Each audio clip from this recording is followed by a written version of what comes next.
Ndugu mtazamaji wa Mkinga Ndeti Television Online, siku ya leo tupo hapa katika serikali ya mtaa wa Vituka.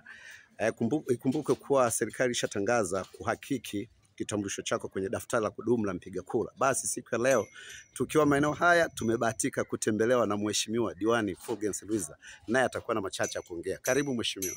Asante. Kwanza na wasalimu kwa jina la Jamhuri ya Muungano wa Tanzania.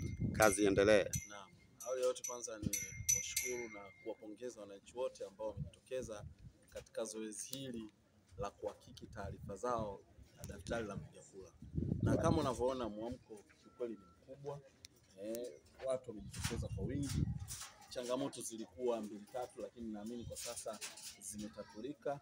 Mtandao unafanya kazi vizuri na wananchi wanaendelea kupata huduma. Lakini nawaasa tu vijana. Mwamko wa vijana naona kidogo ni wa kusuasua. Wawe na subra, waje wapange foleni, wapate vitambulisho ili viweze kuwasaidia kwa ajili ya maslahi yao. Lakini pia kuweza kupata fursa ya kupiga kura na kuwachagua viongozi katika nafasi husika za wabunge pamoja na wasalimu kwa jina la Jamhuri ya Muungano wa Tanzania. Kazi endelee.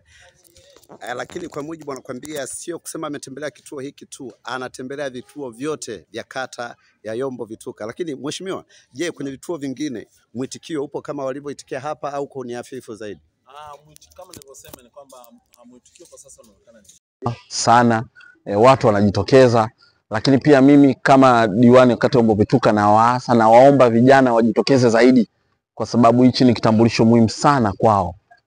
Kitambulisho muhimu, wajitokeze. Kwa ukiangalia vituo vyote vilivyobaki hivyo 24, kiukweli mwitikio ni mkubwa. Ni wapongeze wananchi kwa kuwa wakarimu, wapole, kwa kuvuta subra na kuona kwamba hili zoezi ni muhimu kwa maslahi yao kwa ajili ya kuwachagua viongozi wao katika nafasi nilizozi. Asante sana Mheshimiwa Diwani. Basi na mimi nakusisitiza, ewe kijana popote ulipo, kama Mheshimiwa alipokuambia, imeonekana wakina mama wengi wamejitokeza, wanajua umuhimu wa hiki kitambulisho. Kijana umeshakuwa mtu mzima sasa hivi, jitokeze uweze kupata haki yako na uweze kupiga kura.